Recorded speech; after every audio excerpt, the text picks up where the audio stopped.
Ce lundi matin-là, Béatrice tenta de dissimuler son visage derrière ses cheveux lâchés en franchissant le portail du manoir. L'ecchymose, sur sa joue gauche, juste au niveau de la pommette, était si visible que même une épaisse couche de correcteur ne parvenait pas à la camoufler complètement. Elle prit une profonde inspiration avant de sonner, ajustant son sac sur son épaule et priant pour que personne ne la remarque. Ses doigts tremblaient légèrement lorsque la porte s'ouvrit sur le hall d'entrée, avec son plafond vertigineux et ses lustres en cristal. Avant même qu'elle puisse saluer la gouvernante, une voix grave déchira le silence comme une lame. « Béatrice !» La voix d'Adam Alza résonna dans le couloir, empreinte d'une autorité naturelle qui imposait l'arrêt. Il descendit l'escalier de marbre d'un pas assuré, vêtu d'un costume sombre, impeccable, qui soulignait ses larges épaules et son allure de chef d'État. Son regard sombre se posa immédiatement sur elle, et Béatrice sentit son estomac se nouer. Ce n'était pas la première fois qu'elle travaillait pour des familles fortunées, mais Adam avait quelque chose de différent, une présence qui emplissait chaque pièce où il entrait.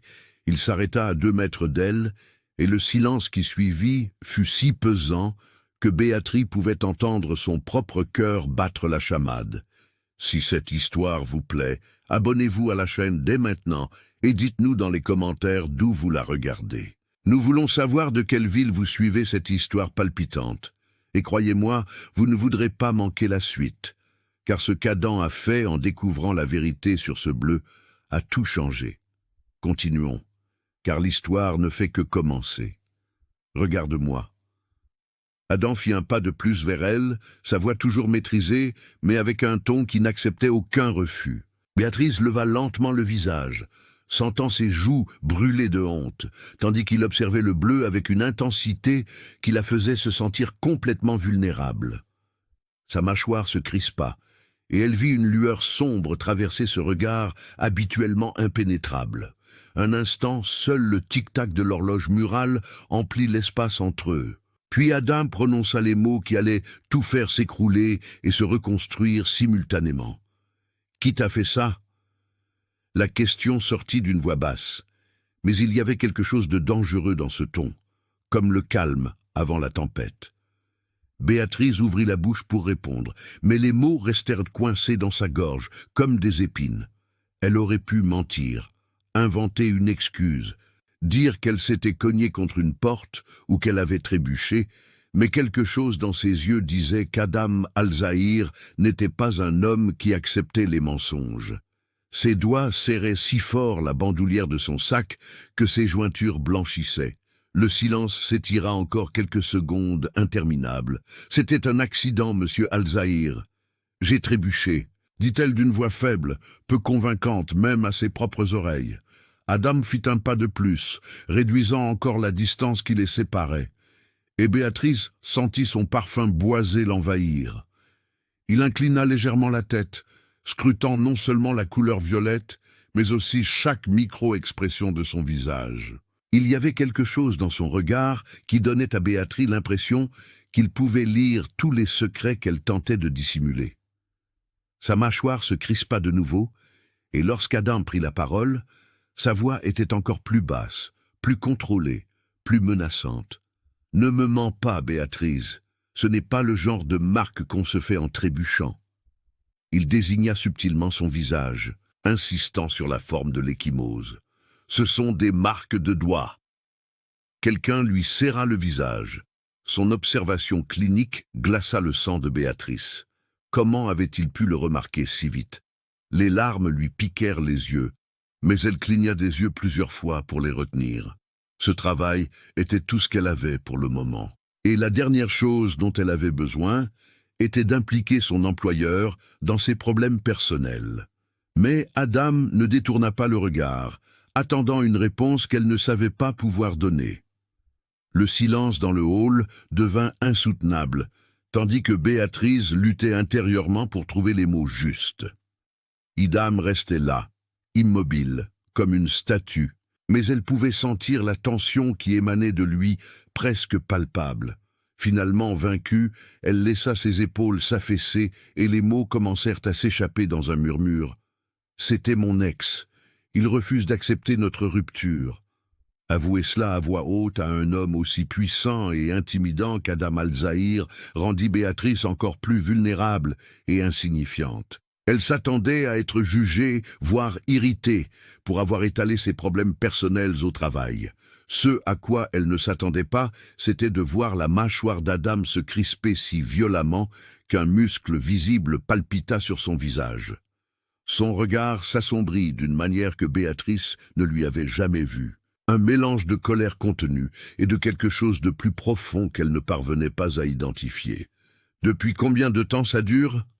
La question fut posée d'un ton qui ne laissait aucune place aux demi-vérités. Béatrice déglutit difficilement, sentant ses jambes flancher. Elle n'aurait jamais imaginé que son premier jour de travail après l'incident se déroulerait ainsi. Interrogée par l'homme qu'elle avait elle-même provoqué, mais quelque chose dans son attitude protectrice, malgré son côté intimidant, la poussa à poursuivre.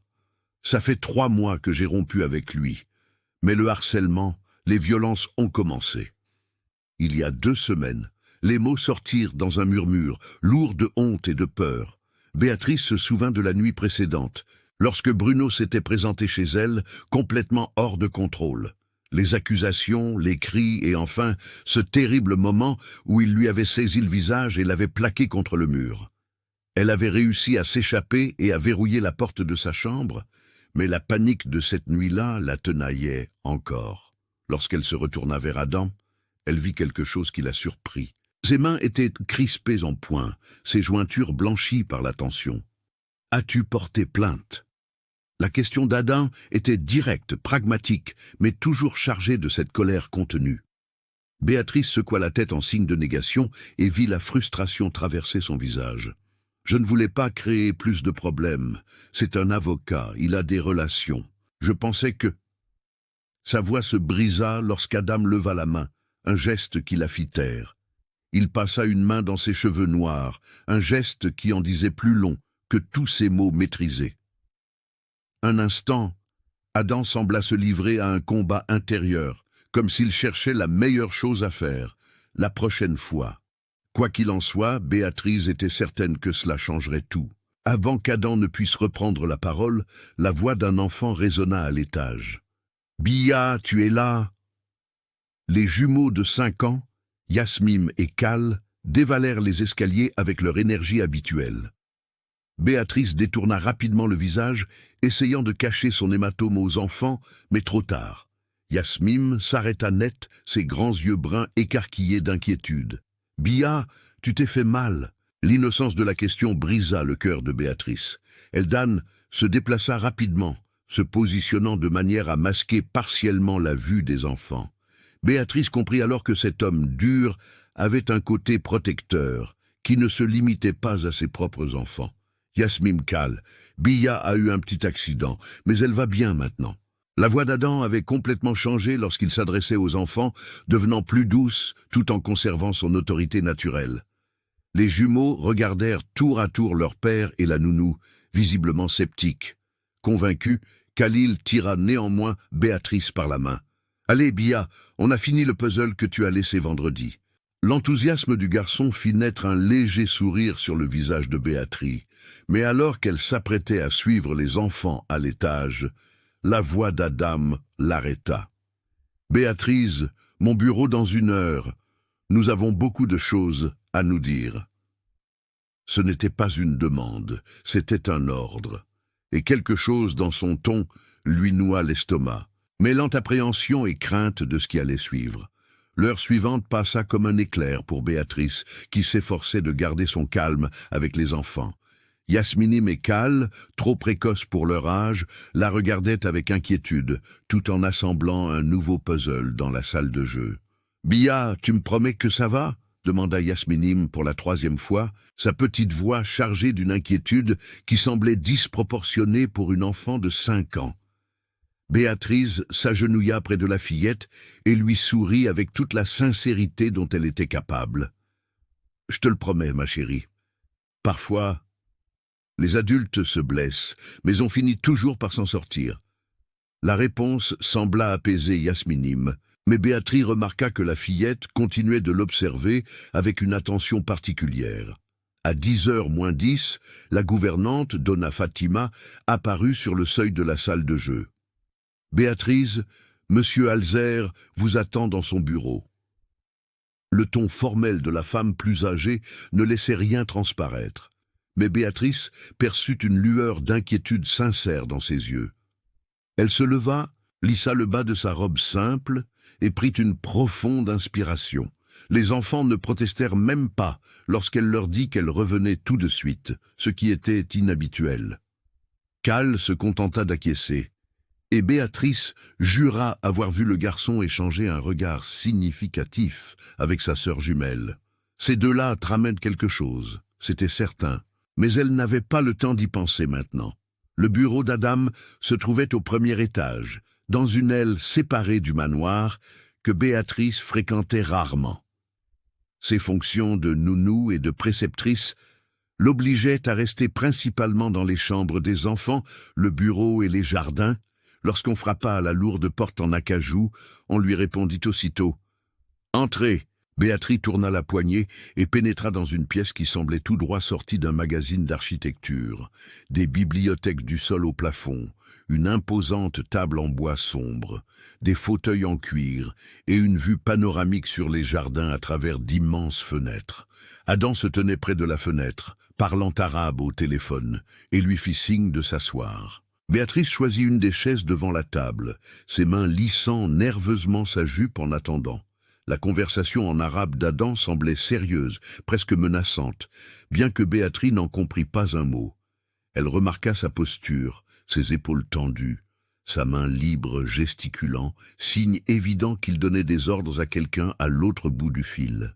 Lorsqu'il raccrocha enfin et se tourna vers elle, le regard qu'Adam lui lança était un étrange mélange de détermination et d'une douceur indéfinissable.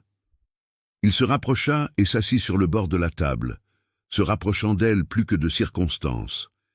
Mais Béatrice ne le ressentit pas, ni menace. Étrangement, pour la première fois depuis que Bruno avait commencé à la harceler, elle se sentit en sécurité. Peut-être était-ce la présence rassurante d'Adam, ou peut-être la façon dont il la regardait, comme si elle était un trésor précieux à protéger. « Je viens d'engager une équipe de sécurité », commença Adam sèchement, les bras croisés sur sa large poitrine. « Désormais, vous ne quitterez plus cette propriété seule. Pour chaque déplacement, vous aurez un chauffeur et un garde du corps. » Béatrice ouvrit la bouche pour protester, mais Adam leva la main. « C'est non négociable, Béatrice. Un homme qui lève la main sur une femme une fois recommencera, et la prochaine fois, ça pourrait être pire. » Ces paroles étaient directes, presque dures, mais il y avait une réelle inquiétude derrière. Béatrice sentit à nouveau les larmes lui monter aux yeux, mais cette fois non pas de peur ou de honte, mais d'un immense soulagement. Enfin, quelqu'un était de son côté. « Sir Al-Zahir, je ne peux pas accepter ça. C'est trop. Je ne suis que la nounou de vos enfants. Je ne peux pas. » Les paroles de Béatrice furent interrompues lorsqu'Adam se leva de table et s'agenouilla devant elle. Son regard à sa hauteur, cette proximité soudaine fit s'emballer le cœur de Béatrice, et elle se retrouva à fixer ses yeux sombres et intenses. « Tu n'es pas n'importe qui, Béatrice. Tu t'occupes de mes enfants. Tu es devenue importante pour cette maison. Et je ne laisse pas les personnes qui comptent pour moi être blessées. » L'intensité de sa voix, la façon dont il la fixait sans détourner le regard, éveillèrent quelque chose en Béatrice. Mais Adam se leva, reprenant sa posture formelle, et elle se demanda si elle n'avait pas rêvé. Puis, poursuivit-il en contournant la table pour s'asseoir, « J'ai déjà demandé au service juridique de mon entreprise de préparer une ordonnance restrictive contre votre ex-petite amie. Vous signerez les documents aujourd'hui. » Une fois encore, ce n'était pas une demande, mais Béatrice se rendit compte que le manque d'alternative ne la dérangeait pas, car, pour la première fois depuis des mois, elle sentait qu'elle pouvait peut-être enfin pousser un soupir de soulagement. Les jours suivants au manoir, chez Zahir, furent marqués par des changements. Béatrice essayait encore de les assimiler. Adam n'avait vraiment pas menti au sujet de la sécurité. 2 hommes discrets, mais visiblement entraînés, patrouillaient désormais régulièrement la propriété. Et chaque fois que Béatrice devait sortir pour acheter des fournitures scolaires pour les enfants ou faire des courses, un chauffeur et un garde du corps l'accompagnaient. Au début, elle se sentait étouffée par tant d'attention, mais peu à peu, elle réalisa à quel point elle avait vécu dans une tension constante ces dernières semaines. Maintenant, pour la première fois depuis que Bruno avait révélé sa violence, elle pouvait dormir une nuit entière sans être réveillée par le moindre bruit. Mais si cette sécurité lui apportait la paix, elle engendrait aussi une proximité inévitable avec Adam, ce qui laissait Béatrice perplexe et mal à l'aise, pour des raisons bien différentes. Adam avait l'habitude de faire irruption dans le bureau pendant les cours des enfants, toujours sous un prétexte quelconque, comme vérifier leur progrès ou apporter un document. Mais Béatrice remarquait comment son regard s'attardait sur son visage, vérifiant si son bleu s'estompait, si elle semblait reposée, s'il y avait le moindre signe de peur ou d'inquiétude. C'était une attention constante, mais jamais intrusive, et Béatrice, elle attendait ces visites avec une impatience qui dépassait largement le cadre professionnel. Yasmine et Cal avaient également remarqué la présence plus fréquente de leur père et, étant des enfants perspicaces, ils avaient commencé à poser des questions innocentes mais révélatrices. « Papa, pourquoi viens-tu à nos cours tous les jours maintenant ?» Un après-midi, Cal posa la question, son regard curieux oscillant entre son père et la nounou. Adam répondit simplement qu'il souhaitait mieux suivre leur éducation, mais la façon dont il évitait de regarder Béatrice en disait long. Le jeudi de cette semaine-là, alors que Béatrice préparait le déjeuner des enfants dans la vaste cuisine du manoir, son téléphone sonna. Le nom de Bruno s'afficha sur l'écran et elle sentit son estomac se nouer. Il était 2 heures de l'après-midi, l'heure à laquelle il savait qu'elle serait au travail. Béatrice ignora l'appel, mais en moins d'1 minute, il appela encore et encore. Ses mains se mirent à trembler, tandis qu'elle essayait de se concentrer sur la découpe des fruits pour les enfants, mais le téléphone continuait de vibrer sur le comptoir, comme un serpent prêt à frapper. C'est alors qu'une grande main sombre s'empara de l'appareil avant qu'elle ne puisse le faire. Elle le put. Adam était entré dans la cuisine sans qu'elle s'en aperçoive, et tenait maintenant son téléphone avec une expression qui fit reculer Béatrice, malgré elle. « C'est lui ?» demanda Adam d'une voix basse et menaçante, tandis qu'il fixait le nom qui clignotait sur l'écran. Béatrice ne put qu'acquiescer, la gorge soudainement trop serrée pour parler. Elle vit sa mâchoire se crisper, le muscle palpiter à nouveau, de cette façon qui trahissait une colère extrême, contenue avec une force implacable. Puis, à sa plus grande stupéfaction, Adam répondit à l'appel. « Qui est à l'appareil ?» demanda Bruno, visiblement surpris. « Qui êtes-vous et qui est le numéro de Béatrice ?» Le ton possessif et agressif de Bruno glaça le sang de Béatrice, mais Adam demeura impassible. Son regard se fixait sur elle d'une manière presque protectrice. Ce qu'il dit ensuite fit s'emballer le cœur de Béatrice. « Je m'appelle Adam Al-Zahir et Béatrice est désormais sous ma protection. Vous avez une ordonnance restrictive que vous auriez dû recevoir hier. Je vous suggère d'en lire attentivement les termes, car si vous tentez de la contacter à nouveau, de quelque manière que ce soit, vous constaterez que je dispose de ressources et de contacts qui compliqueront considérablement votre vie professionnelle. » Le calme de la voix d'Adam était plus menaçant que n'importe quel cri. Un silence s'installa à l'autre bout du fil, puis Bruno prit la parole, sa voix montant d'un ton, probablement pour proférer des menaces ou tenter d'intimider. Adam raccrocha brusquement, bloqua le numéro et rendit le téléphone à Béatrice. « Il ne te dérangera plus. » La certitude absolue de ces mots fit voler en éclats quelque chose en Béatrice.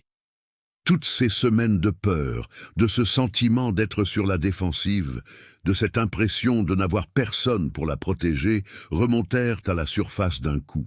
Les larmes se mirent à couler avant même que Béatrice puisse les retenir. Ses épaules tremblaient sous l'effet de sanglots silencieux qu'elle s'efforçait désespérément de contrôler.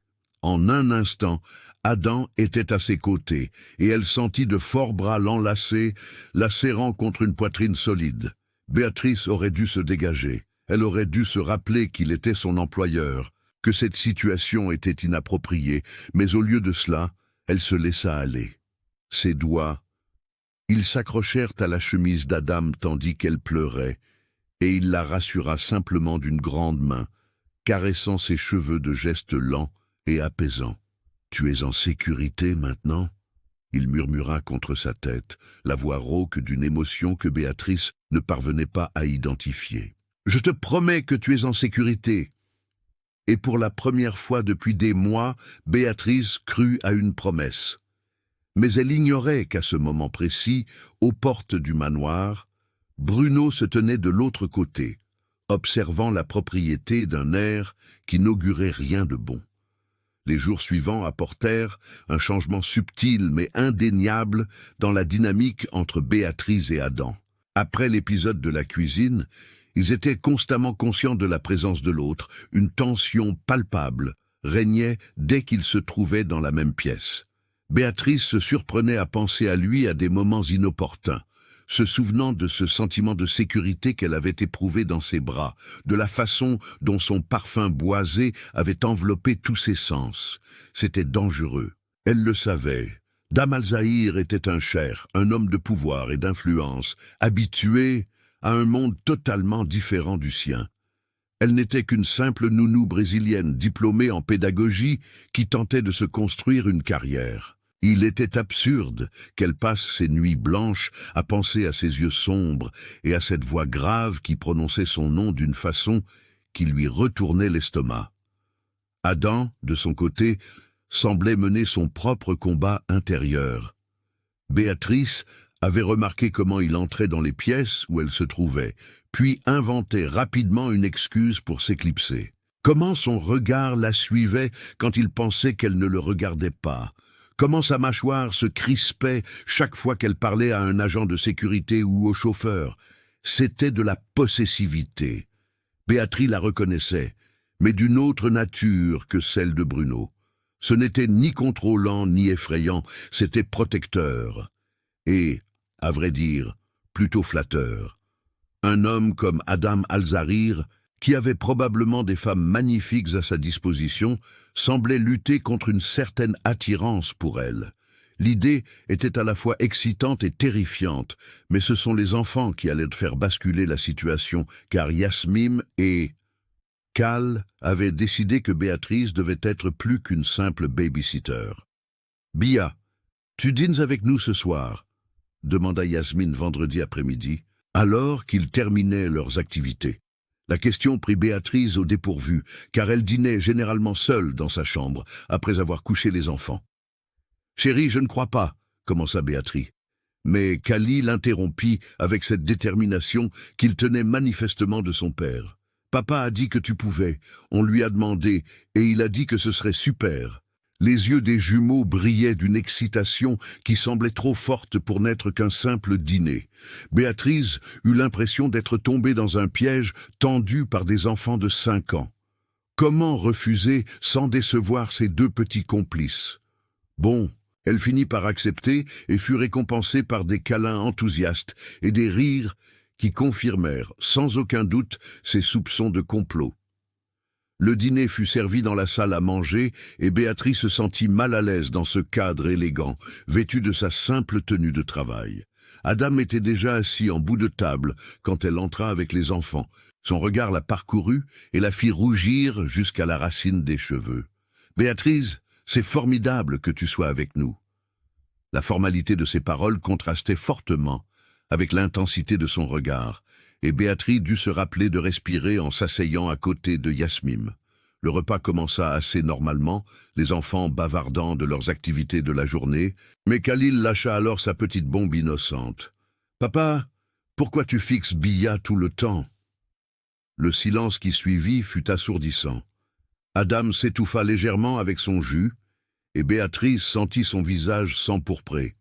« Khalil, je ne vois pas de quoi tu parles. » Adam essaya d'avoir l'air détaché, mais même Béatrice perçut le malaise dans sa voix. Yasmine, toujours prête à intervenir, décida d'aider son frère. « C'est vrai, papa, on le voit. Tu regardes Bia comme le prince regarde la princesse dans nos contes. » Cette comparaison donna à Béatrice l'envie de disparaître sous terre, mais une partie d'elle était curieuse de la réaction d'Adam. Il s'éclaircit la gorge, lança à ses enfants un regard mêlé d'exaspération et d'affection. Puis son regard croisa celui de Béatrice de l'autre côté de la table. Ce qu'elle y vit fit battre son cœur à tout rompre. Ce n'était pas qu'une simple attirance. Il y avait quelque chose de plus profond, de plus effrayant, de plus réel. « Mes enfants, » commença Adam, d'une voix plus douce que ce à quoi Béatrice s'attendait. « Parfois, les adultes apprécient la compagnie des uns et des autres d'une manière particulière, mais c'est compliqué et pas toujours aussi simple que dans les histoires. » C'était la réponse évasive la plus révélatrice que Béatrice ait jamais entendue. Et à en juger par les sourires satisfaits échangés par Yasmine et Cal, les enfants pensaient la même chose. Le reste du dîner se déroula dans une atmosphère pesante et électrique. Adam et Béatrice évitaient soigneusement de se regarder directement. Mais Béatrice était extrêmement attentive à chacun de ses gestes, à chaque fois qu'il prenait son verre, à la façon dont ses longs doigts tenaient les couverts. Lorsque le repas prit enfin fin et qu'il fut l'heure de coucher les enfants, Béatrice quitta presque la salle à manger en vitesse, mais pas avant d'avoir entendu Kali murmurait à sa sœur, assez fort pour qu'elle et Adam l'entendent. « Je crois que papa aime bien Bia. Genre, il l'aime vraiment bien. » Et le rire complice de Yasmine en guise de réponse. Béatrice n'osa pas se retourner pour voir la réaction d'Adam, mais elle sentait le poids de son regard peser sur elle, tandis qu'elle portait les enfants à l'étage. Ce qu'elle ignorait, c'est qu'à ce moment précis, Bruno était assis dans sa voiture, à 2 rues du manoir, observant les mouvements des gardes de sécurité et préparant son prochain coup, un coup qui mettrait tout et tout le monde en danger. Le week-end apporta un rythme plus détendu au manoir. Adam n'avait aucune réunion d'affaires prévue et décida de passer du temps avec les enfants, ce qui signifiait que Béatrice avait techniquement du temps libre. Mais lorsqu'elle évoqua la possibilité de rendre visite à une amie, la réaction d'Adam fut immédiate et intense. « Tu comptes quitter la propriété ?» La question, posée avec une telle insistance, fit s'arrêter Béatrice au milieu du couloir, où ils s'étaient croisés par hasard. « Je pensais aller voir mon amie Laura. »« Je ne l'ai pas vue depuis des semaines, » dit-elle sans terminer sa phrase, car Adam secouait déjà la tête. « Amène le chauffeur et le garde du corps, et je veux l'adresse complète de ton logement. » La possessivité dans sa voix aurait dû déranger Béatrice, mais au contraire, elle sentit une douce chaleur l'envahir. Cet homme dur et puissant se souciait sincèrement de sa sécurité. C'était de la protection, pure et simple, et Béatrice se rendit compte que le manque d'intimité ne la dérangeait pas si cela signifiait qu'Adam tenait tant à elle. La visite chez Laura était exactement ce dont Béatrice avait besoin. Sa meilleure amie depuis la fac, Laura avait un don incroyable pour la faire rire, même dans les pires moments. Elles s'installèrent dans le petit appartement de Laura, mangeant des gâteaux préparés par son amie et se racontant leur vie. Bien sûr, Laura voulait tout savoir sur ce mystérieux et surprotecteur secoueur, comme elle l'appelait. « Bia, cet homme s'intéresse clairement à toi. Garde du corps. Injonction d'éloignement, dîner de famille, réveille-toi » s'exclama presque Laura en gesticulant de façon théâtrale, ce qui fit rire Béatrice. « C'est mon patron, Laura, et un homme blanc. Je suis la nounou. Ce n'est pas un conte de fées. Youpi !» Mais même en disant cela, Béatrice ne pouvait s'empêcher de souhaiter que ce soit vrai, que le regard intense d'Adam signifie autre chose qu'un simple sens des responsabilités envers une employée. Mais ces souhaits ne changeaient rien à la réalité de leur situation si différente. Lorsque Béatrice rentra au manoir en fin d'après-midi, elle découvrit une scène inattendue dans le jardin. Adam était sur la pelouse avec Yasmine et Cal, et tous trois jouaient. L'homme d'ordinaire si sérieux et formel courait après les enfants qui criaient de joie en s'éloignant de lui. Béatrice s'arrêta sur le perron, incapable de détacher son regard de la scène. Voir Adam ainsi, détendu et souriant, jouant avec ses enfants comme n'importe quel père, lui serra le cœur. Lorsqu'il attrapa enfin Kali et le lança en l'air, le son de son rire profond résonna dans le jardin et la frappa de plein fouet. C'est à cet instant, en le voyant comme un père aimant et non plus comme le cher intimidant, que Béatrice dut se rendre à l'évidence. Elle tombait amoureuse d'Adam Al-Zahir, et c'était la chose la plus dangereuse et la plus inappropriée qui puisse lui arriver. C'est Yasmine qui la remarqua la première. « Bia, tu es de retour, viens jouer avec nous !» La fillette courut vers elle, et Béatrice n'eut d'autre choix que de descendre les marches de la véranda et de rejoindre le groupe dans le jardin. Adam la regarda s'approcher, et il y avait quelque chose dans son regard qui fit battre le cœur de Béatrice à tout rompre. Il avait les manches de sa chemise retroussées jusqu'aux coudes, les cheveux légèrement ébouriffés par le jeu, et Béatrice pensa n'avoir jamais vu quelqu'un d'aussi beau de toute sa vie. « Comment s'est passé ton après-midi » demanda-t-il lorsqu'elle fut assez près, et la sollicitude naturelle dans sa voix, comme s'il avait vraiment pensé à elle pendant son absence, fit naître des papillons dans le ventre chez Béatrice. « C'était super, Laura. Transmets mes amitiés, » répondit-elle, essayant de garder un ton léger et d'ignorer la façon dont il la dévisageait, comme pour s'assurer personnellement qu'elle allait bien. Les plaisanteries reprirent, et peu à peu, Béatrice se détendit, riant avec les enfants et échangeant même quelques sourires timides avec Adam. À un moment donné, elle courut après Cal et trébucha légèrement, et Adam la rattrapa par les bras. Ce contact ne dura que quelques secondes, mais Béatrice eut l'impression que le temps s'était arrêté. Ils restèrent figés, se regardant dans les yeux, tandis que les enfants jouaient autour d'eux. « Tu devrais faire plus attention », murmura Adam. Sa voix était rauque et basse, destinée uniquement à ses oreilles. Ses doigts étaient toujours posés sur ses bras, son pouce traçant de petits cercles inconscients qui donnaient à Béatrice le vertige. Elle ne pouvait qu'acquiescer, incapable de prononcer un mot tant il était proche, tant elle pouvait distinguer les petites taches dorées dans ses yeux sombres, tant son parfum l'enveloppait. C'est Yasmine qui rompit ce moment, appelant Adam à arbitrer un différend avec Cal concernant les règles du jeu. Mais lorsqu'il la lâcha enfin et s'éloigna, Béatrice ressentit la perte de son contact comme un frisson soudain. La nuit tomba sur le manoir, d'une tranquillité trompeuse. Après le dîner et avoir couché les enfants, Béatrice s'apprêtait à rejoindre sa chambre lorsqu'elle entendit du bruit venant de l'avant de la maison. Des voix fortes, des pas précipités, puis la voix d'Adam, sèche et autoritaire. Son cœur s'emballa aussitôt, une mauvaise intuition l'envahit. Elle dévala les escaliers en courant, pieds nus, ce qu'elle vit en arrivant dans le hall d'entrée la fit dépérir. Bruno était là, maîtrisé par 2 gardes de sécurité, mais parvenait à crier sur Adam. « Tu crois pouvoir m'intimider? Que tu peux simplement prendre ce qui m'appartient ?» Il était visiblement bouleversé, le regard vitreux d'une manière que Béatrice ne connaissait que trop bien. Adam était à quelques mètres, le corps tendu, tel un serpent prêt à frapper, mais son visage restait impassible. « Béatrice, tu n'as jamais été à moi, et si tu ne quittes pas ma propriété immédiatement, tu vas vite comprendre ce qui arrive quand on menace ce qui m'appartient. » La possessivité dans la voix d'Adam, la façon dont il l'appelait « ça », aurait dû effrayer Béatrice. Mais au contraire, elle se sentit étrangement protégée. Soudain, le regard de Bruno croisa le sien en haut des escaliers, et le sourire cruel qui s'étira sur son visage fit hurler tous ses instincts de survie.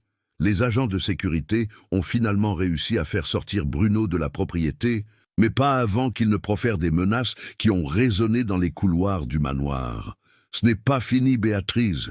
Tu m'appartiens et tu m'appartiendras toujours. Même ton riche cher ne pourra pas te protéger éternellement. » Ces mots firent trembler Béatrice de tous ses membres, qui s'agrippèrent si fort à la rampe d'escalier que leurs doigts blanchirent. C'est Adam qui la rejoignit, ses mouvements à la fois contrôlés et pressants, et la serra dans ses bras avant qu'elle ne s'effondre. « Respire, Béatrice, il ne te fera pas de mal. Je ne le permettrai pas. » La voix d'Adam, rauque, résonna contre ses cheveux, et Béatrice s'accrocha à lui comme à son unique ancre dans une tempête dévastatrice. Elle sentait son cœur battre la chamade contre son oreille. Elle percevait la colère contenue dans la tension de ses muscles, mais les bras qui la tenaient étaient d'une douceur infinie. Elle ne sut pas combien de temps ils restèrent là, mais finalement, Adam la conduisit à sa chambre privée au premier étage, une pièce où Béatrice n'était jamais entrée. La pièce était étonnamment confortable pour un homme aussi formel qu'Adam. Il y avait des canapés confortables, une cheminée, des étagères remplies de livres, des livres en plusieurs langues. Adam s'assit sur l'un des... Il souleva les canapés et prit une couverture, l'enveloppant soigneusement avant de s'asseoir à côté d'elle, si près que leurs genoux se touchaient. « Béatrice, regarde-moi !» Il attendit qu'elle lève les yeux, encore humides de larmes retenues. « Cet homme est malade, il est dangereux, et je ferai en sorte qu'il ne s'approche plus jamais de toi, même si cela implique d'utiliser toutes les ressources et toutes les relations dont je dispose. » L'intensité dans la voix d'Adam, sa détermination absolue, firent se briser et se reconstruire quelque chose en Béatrice simultanément. « Pourquoi ?» La question sortit d'une voix rauque. « Pourquoi fais-tu tout ça pour moi? Je ne suis que la baby-sitter de tes enfants, tu n'es pas obligée. » Elle ne put terminer sa phrase, car Adam lui prit le visage entre ses mains, l'obligeant à le regarder. « Tu n'es pas n'importe qui, Béatrice. Tu es devenue importante pour mes enfants, pour cette maison. » Il marqua une pause et son regard changea, devenant plus intense, plus vulnérable. « Pour moi, tu es devenue importante d'une manière inattendue et probablement pas nécessaire. Un sentiment. » La confession planait entre eux comme un poids tangible, lourd, chargé de possibilités et de complications. Béatrice sentit enfin des larmes couler sur ses joues, et Adam les essuya du bout des pouces dans un geste si tendre qu'il lui serra le cœur. Elle commença, mais ne sut que dire. Non, comment dire qu'elle ressentait la même chose, qu'elle aussi luttait contre des sentiments inexplicables, mais plus réels que tout ce qu'elle avait jamais éprouvé. Mais avant qu'elle ne puisse formuler ces mots, des pas rapides résonnèrent dans le couloir, et Madame Fatima apparut sur le seuil, l'air inquiet. « Madame Alzahir, la police est là.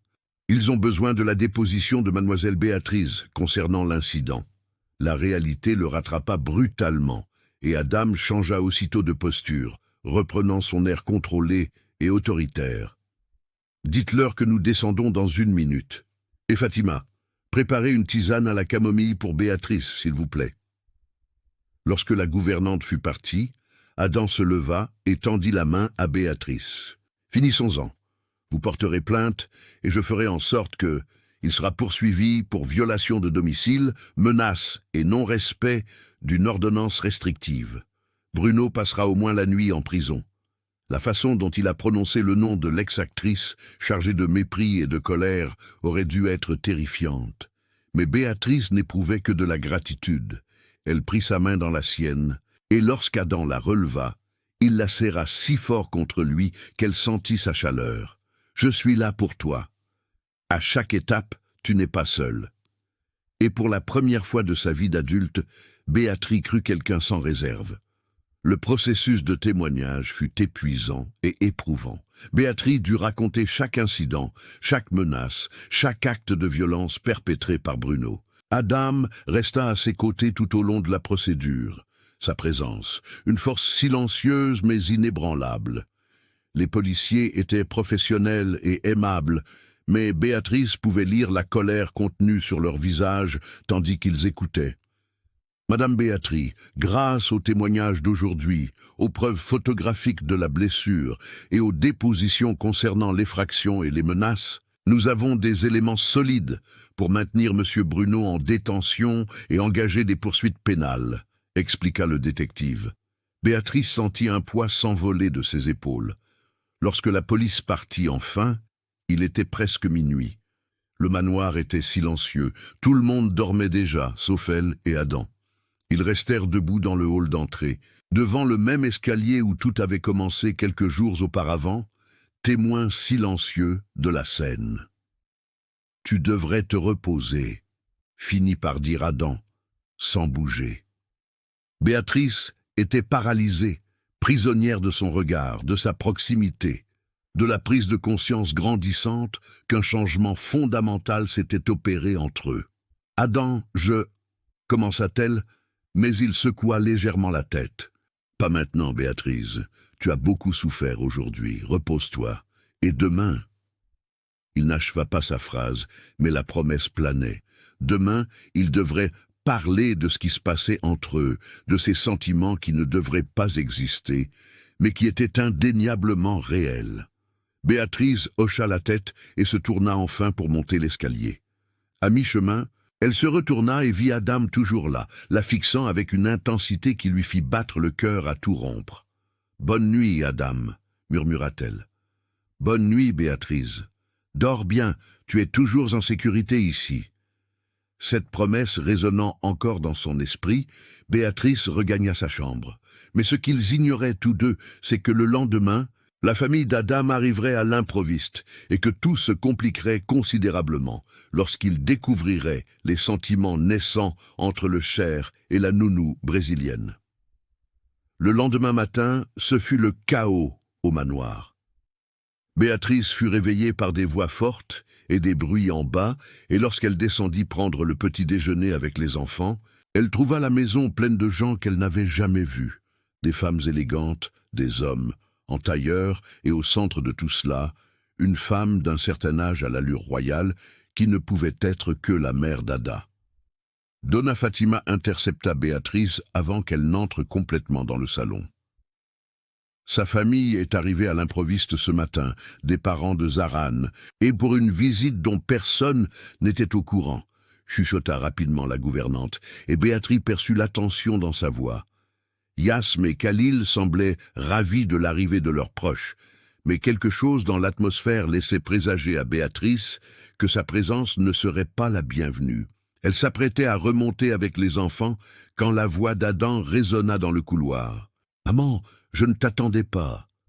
Si tu m'avais prévenu, j'aurais été prête. » La voix d'Adam, d'ordinaire si calme, était tendue, presque sur la défensive. Un enfant n'a pas besoin d'être prévenu pour saluer sa mère, Adam. La réponse vint en anglais avec un fort accent, la voix mature et autoritaire de la femme. De plus, nous avons entendu des rumeurs inquiétantes concernant ta situation ici au Brésil, concernant tes relations inappropriées avec des fonctionnaires. Ces mots figèrent Béatrice sur place. Il savait. D'une manière ou d'une autre, la famille d'Adam avait découvert ce qui se passait entre eux, même si rien de concret ne s'était encore produit. Yasm tira sur la main de Béatrice, les yeux grands ouverts et inquiets, sentant clairement la tension palpable. « Bia, tu crois que grand-mère est fâchée contre papa ?» La question innocente de la fillette brisa le cœur de Béatrice, car elle savait que tous les problèmes qu'Adam rencontrait avec sa famille étaient de sa faute. Béatrice tenta de s'éloigner discrètement, emmenant les enfants à l'étage, mais la voix d'Adam l'arrêta. « Béatrice, s'il te plaît, ramène les enfants. Je veux que ma mère les voie. » C'était une requête qu'elle ne pouvait refuser. Alors, Béatrice prit une profonde inspiration, prit les mains de Yasmine et Kali et entra dans le salon. L'impact de tous ces regards tournés vers elle fut presque physique. Elle pouvait lire la curiosité, le jugement et sur certains visages une désapprobation manifeste. La mère d'Adam, une femme saisissante aux cheveux noirs, aux mèches argentées et aux yeux qui ressemblaient à ceux d'Adam, la scruta de la tête aux pieds d'un air indéchiffrable. « Alors, c'est vous la nounou ?» finit-elle par dire, et bien que les mots fussent neutres, le ton était lourd de jugement. Béatrice sentit son visage s'empourprer, mais elle garda la tête haute. Elle n'avait rien fait de mal. Elle n'avait aucune raison d'avoir honte, même si ses sentiments pour Adam étaient inappropriés. Les enfants, inconscients de la tension ambiante, coururent embrasser leur grand-mère, brisant l'atmosphère pesante de la pièce. Adam vint se placer à côté de Béatrice, un mouvement subtil mais significatif qui ne passa pas inaperçu dans la pièce. « Maman, voici Béatrice Santos. C'est une éducatrice exceptionnelle qui a joué un rôle déterminant dans le développement des enfants. Béatrice, voici ma mère, la Cheikha Amira Al-Zahir. » Cette présentation officielle créa un malaise certain, et Béatrice esquissa une légère révérence respectueuse, incertaine du protocole exact. « C'est un honneur de vous rencontrer, Cheikha, » dit-elle doucement. La mère d'Adam se contenta d'un signe de tête, mais son regard oscillait entre son fils et Béatrice, trahissant clairement qu'elle percevait bien plus qu'une simple relation professionnelle. Les autres membres de la famille entamèrent une conversation en arabe, et bien que Béatrice ne comprenne pas les mots, le ton et les regards occasionnels lancés dans sa direction indiquaient clairement quel était le sujet de la discussion. Adam répondit dans la même langue, d'une voix ferme, et, à en juger par le ton, tout sauf soumise. La discussion était manifestement civilisée, mais tendue. Béatrice se sentait terriblement vulnérable et incompétente. Yasmine, remarquant le malaise de Béatrice, retira de nouveau sa main. « Grand-mère, Bia est la meilleure. Elle nous apprend des choses extraordinaires, nous fait rire et prend mieux soin de nous que quiconque. » La défense passionnée de la fillette plongea la pièce dans un silence soudain. Cal, ne voulant pas être en reste, ajouta « Et papa l'aime beaucoup, ça se voit. » L'innocence désarmante des enfants provoqua des échanges de regards significatifs entre plusieurs personnes présentes, et Béatrice souhaita pouvoir disparaître. Adam ferma les yeux un instant, comme pour se donner du courage, puis regarda sa mère droit dans les yeux. « Il faut qu'on parle en privé. » Ce n'était pas une demande, et Amira sembla surprise par le ton ferme de son fils, mais elle acquiesça. Adam se tourna ensuite vers Béatrice, et son regard s'adoucit d'une manière qui la fit chavirer. « Tu peux emmener les enfants à leurs activités du matin. On se voit plus tard. » Le léger contact qu'il posa sur son bras en disant cela ne passa pas inaperçu. Béatrice sentit les regards brûlants peser sur elle, tandis qu'elle quittait rapidement la pièce avec Yasm et Cal. Les heures qui suivirent furent un véritable supplice pour Béatrice. Elle s'efforçait de maintenir une certaine normalité pour les enfants, en poursuivant leurs activités éducatives habituelles, mais son esprit était entièrement absorbé par ce qui se passait en bas. Elle entendait parfois des voix qui s'élevaient sans pouvoir distinguer les mots. Donna Fatima apparut en milieu de matinée avec du thé et des biscuits, et l'expression inquiète de la gouvernante ne fit qu'accroître l'angoisse de Béatrice. « Ils se disputent à ton sujet, » dit doucement Fatima, tandis que les enfants étaient absorbés par un puzzle. La famille trouve cela inapproprié qu'une nounou brésilienne ne convient pas à quelqu'un dans sa situation. Ces mots, bien que prononcés avec douceur, transpercèrent Béatrice comme des couteaux. C'était exactement ce qu'elle redoutait depuis qu'elle avait réalisé ses sentiments pour Adam. Elle ne serait jamais considérée comme une bonne personne. Ça suffisait. Elle ne voulait plus jamais être acceptée dans son monde. C'était un rêve de croire que les choses pouvaient être différentes. Mais alors, Fatima lui toucha doucement la main. « Mais Monsieur Adam se bat pour toi. Je ne l'ai jamais vu aussi ferme avec sa famille. Quels que soient ses sentiments pour toi, ils sont assez forts pour qu'ils puissent tous les affronter. » Ces mots firent naître à Béatrice un mélange d'espoir et de terreur, car cela signifiait que ce qui se passait entre eux était réel et impossible à ignorer. Il était tard dans la nuit quand Adam apparut enfin dans la chambre des enfants, où Béatrice lisait une histoire à Yasmine et Kaliu. Il avait l'air épuisé, les épaules tendues et la mâchoire encore crispée, signe d'un stress extrême. Mais lorsque leurs regards se croisèrent dans la pénombre, il y eut quelque chose qui fit battre le cœur de Béatrice à tout rompre. De la détermination, de la certitude, une décision. « Je peux finir l'histoire » demanda-t-il doucement. Béatrice acquiesça, lui tendit le livre et se leva du lit de Yasmine. Mais alors que elle commença à partir, Mais Adam lui retint doucement le poignet. « Ne t'éloigne pas, il faut qu'on parle. » Ces mots étaient doux mais fermes, et Béatrice ne put qu'acquiescer avant de s'engager dans le couloir, le cœur battant la chamade. Elle était certaine qu'il l'entendait. Elle attendit, appuyée contre le mur, écoutant la voix grave d'Adam terminer l'histoire, les commentaires somnolents des enfants, puis le silence qui suivit lorsqu'ils s'endormirent. Quand Adam quitta la pièce en refermant doucement la porte, il la regarda avec une intensité à couper le souffle. Sans dire un mot, il lui prit la main et la conduisit dans le couloir, puis descendit l'escalier jusqu'à son bureau. La maison était silencieuse, la famille étant sans doute déjà retirée dans les chambres d'amis. Arrivé au bureau, Adam ferma la porte et se tourna enfin vers elle. Béatrice attendit, tous ses muscles tendus d'appréhension et de crainte. Allait-il lui dire que ce n'était pas approprié et qu'elle devait partir, que la pression familiale était trop forte? Mais ce qu'Adam fit la surprit profondément. Il réduisit la distance qui les séparait en deux grandes enjambées et prit son visage entre ses mains, l'obligeant à le regarder droit dans les yeux. « Ma famille pense que vous n'êtes pas faite pour ça, qu'une nounou brésilienne n'a ni le statut ni les relations. D'une indispensable pour quelqu'un à ma place. » Ces mots étaient comme des couteaux, mais Adam poursuivit avant que Béatrice ne puisse se dégager.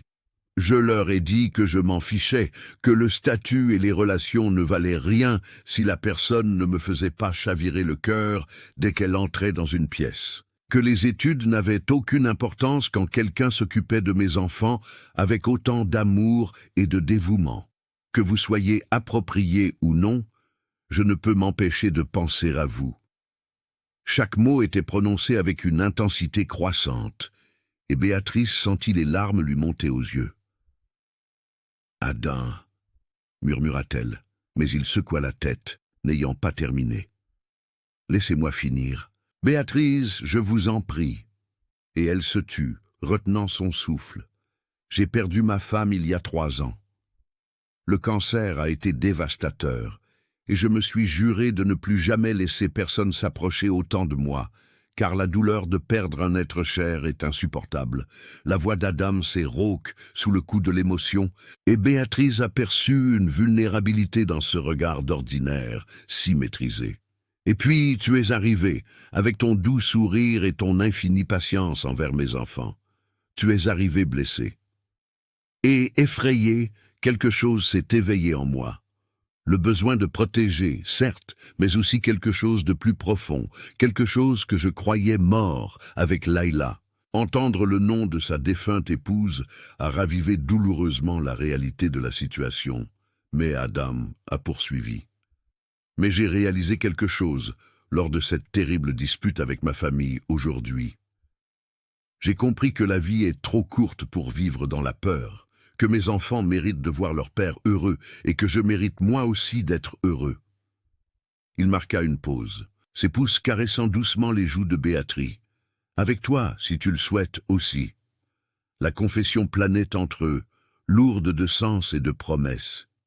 Béatrice sentit enfin ses larmes couler, ruisselant sur ses joues et mouillant les pouces d'Adam. « Comment pourrais-je ne pas le vouloir ?» parvint-elle finalement à dire, la voix brisée par l'émotion. « Adam, j'ai essayé de lutter. J'ai essayé de me rappeler que tu es mon patron, que nous venons de mondes complètement différents, que tout cela n'a aucun sens. Mais tout ça n'a plus d'importance quand je suis près de toi, quand tu me regardes comme si j'étais quelqu'un. Précieuse, quand tu me fais me sentir en sécurité pour la première fois depuis des mois. » Ses mains se levèrent pour couvrir les siennes, tout en encadrant son visage. « Je suis amoureuse de toi, et c'est effrayant, et ça n'a aucun sens, mais c'est ce que j'ai ressenti de plus réel. » Cette confession la laissa vulnérable et à vif, mais aussi immensément soulagée, comme si un poids venait de lui être enlevé des épaules. Puis Adam sourit, un sourire sincère et magnifique qui transforma complètement son visage habituellement sérieux. Et Béatrice sut que tout irait bien. « Alors reste, Béatrice, » dit Adam doucement. « Tes yeux ne la quittent jamais, pas comme une nounou, pas comme une employée. Reste comme la femme de ma vie, comme celle que je veux voir chaque matin au réveil, comme celle qui fait rire mes enfants et battre mon cœur plus vite. » comme ma partenaire, ma compagne, comme celle avec qui je veux construire un avenir. Ces mots étaient une déclaration, une promesse, une demande, tout à la fois. Avant même que Béatrice puisse répondre, Adam inclina la tête et posa ses lèvres sur les siennes, dans un baiser à la fois doux et intense, chargé de toutes les émotions qu'ils avaient retenues. Béatrice sentit ses jambes flancher, sent les bras forts d'Adam qui l'enlaçaient et la serraient contre lui. Elle se serait effondrée. Le baiser s'intensifia et Béatrice se laissa emporter par la sensation, le goût, son parfum boisé qui l'enveloppait de tous ses sens. Lorsqu'ils se séparèrent, enfin, essoufflé, Adam pressa son front contre le sien. « Je prends ça pour un oui », murmura-t-il. Béatrice rit à travers ses larmes, hocha la tête et l'attira dans un autre baiser qui scella la promesse d'un avenir qu'elle n'avait même pas osé rêver. Les semaines suivantes apportèrent des changements qui semblaient irréels à Béatrice. La famille d'Adam finit par accepter leur relation, surtout après avoir vu Yasmine et Cal s'épanouir auprès de leur père et le bonheur de Béatrice. Je trouvais qu'Amira, bien que toujours réservée, s'était considérablement adoucie après une longue conversation privée avec Béatrice, au cours de laquelle la jeune Brésilienne lui avait clairement fait comprendre qu'elle aimait Adam et les enfants de tout son cœur, sans distinction de statut social. Bruno avait été formellement inculpé et attendait son procès. Béatrice, quant à elle, se sentait enfin libre de respirer, de marcher dans la rue, sans se retourner constamment. Mais surtout, elle avait Adam, et chaque jour passé à ses côtés était une nouvelle découverte de la profondeur et de l'intensité de l'amour. Ils préservaient leur relation relativement discrètement, mais quiconque les voyait ensemble pouvait ressentir leur complicité. La façon dont le regard d'Adam cherchait toujours Béatrice dans une pièce, son sourire dès qu'elle entendait sa voix. Un mois après cette soirée marquante au bureau, Adam annonça qu'il souhaitait organiser un dîner spécial. Il demanda à Béatrice de porter sa plus belle robe et lui promit une soirée inoubliable. Béatrice passa des heures à se préparer, choisissant une robe bleu marine qu'Adam lui avait un jour complimentée. En descendant, elle découvrit la salle à manger métamorphosée en un décor de conte de fées. Des bougies illuminèrent la pièce, des fleurs fraîches ornaient chaque recoin et une douce musique emplissait l'air. Mais ce qui la subjugua véritablement, c'était Adam, debout près de la table, vêtu d'un élégant costume et tenant un petit bouquet de roses blanches, ses préférées. Son regard la parcourut et la chaleur et l'admiration qu'il lui portait la firent rougir jusqu'à la racine des cheveux. « Tu es absolument ravissante », murmura-t-il en lui tendant les fleurs et en déposant un baiser sur son front. Prêt pour le dîner. Le repas était parfait, chaque plat préparé par le chef privé qu'Adam avait engagé pour l'occasion. Ils parlèrent de tout et de rien. Ils échangèrent des plaisanteries et Béatrice ressentit un bonheur si intense qu'il en était presque douloureux.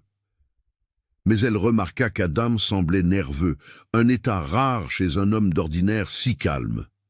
Ses doigts tapotaient légèrement sur la table et il se raclait la gorge sans cesse, comme s'il rassemblait son courage. Lorsque le dessert arriva enfin, un délicieux brigadeiro gourmand dont Adam savait qu'il était son dessert préféré, Béatrice remarqua quelque chose d'écrit au chocolat sur l'assiette. Elle pencha la tête pour le lire et ces mots lui glacèrent le sang. « Épouse-moi » pouvait-on lire en lettres élégantes. Et lorsque Béatrice leva les yeux, stupéfaite, vers Adam, il était déjà debout près de la table et, à sa plus grande surprise, il s'agenouilla à ses côtés. « Béatrice Santos » commença Adam. Sa voix, rauque d'émotion, était ferme et déterminée. « Tu es arrivé dans ma vie alors que je vivais en pilote automatique, que j'existais sans vraiment vivre. Tu as apporté la lumière, les rires, l'amour. Tu as redonné vie à cette maison, de la joie à mes enfants et de l'espoir à mon cœur. Je sais que nous ne nous connaissons pas depuis très longtemps. Je sais que notre histoire a commencé de façon peu conventionnelle. Mais j'ai appris que lorsqu'on trouve la bonne personne, on le sait, tout simplement. Et je sais de tout mon être que tu es la personne avec qui je veux passer le reste de ma vie. Il sortit une petite boîte de la poche de son costume et l'ouvrit, révélant une bague éblouissante ornée d'un diamant qui captait la lumière des bougies et la reflétait dans 1000 directions. « Veux-tu m'épouser? Veux-tu être ma femme, la mère de mes enfants, ma partenaire en tout? Me feras-tu l'honneur de passer chaque jour à essayer de te rendre aussi heureuse que tu me rends ?» Les mots sortirent chargés d'une émotion si sincère que Béatrice sentit les larmes couler librement sur ses joues. Oui.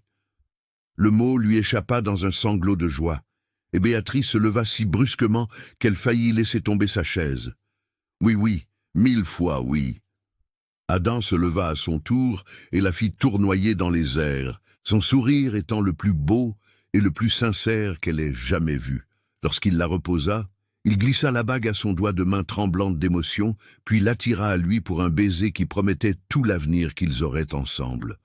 Leurs cris de joie les interrompirent, et lorsqu'ils se séparèrent, ils trouvèrent Yasmine et Kali à la porte de la salle à manger, encore en pyjama et sautillant de bonheur. « On le savait, on savait que papa allait demander », s'écria Iggy en courant embrasser les jambes de Béatrice. Khalil suivit de près, et Adam se contenta de rire, prenant les 2 enfants dans ses bras, tout en gardant un bras autour de la taille de Béatrice. « Vous nous espionniez ?» demanda-t-il d'un ton faussement sévère, mais ses yeux pétillaient de bonheur. « Bien sûr qu'on nous espionnait, on devait s'assurer que tu ne gâcherais pas tout, papa », répondit Khalil, avec toute la sincérité d'un enfant de 5 ans, provoquant l'hilarité générale. Les mois suivants s'écoulèrent dans une douce torpeur, entre les préparatifs du mariage, l'adaptation à la nouvelle dynamique familiale et le simple bonheur d'être amoureux et aimé en retour.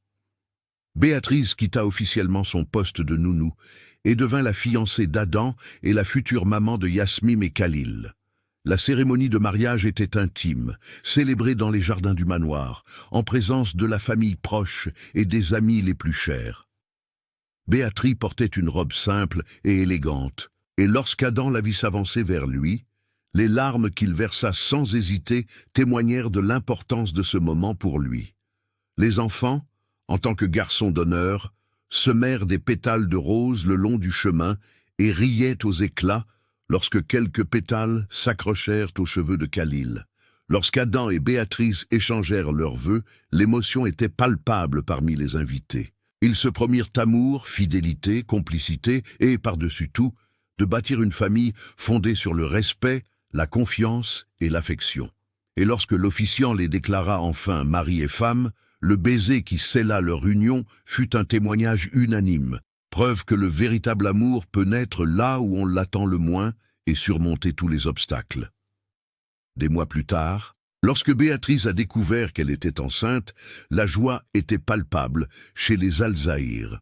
Elle sut alors qu'elle avait trouvé non seulement l'amour, mais aussi un foyer, une famille et un avenir plus beau que tout ce qu'elle avait pu imaginer ce matin effrayant où elle était arrivée au manoir, le visage tuméfié et le cœur serré par la peur.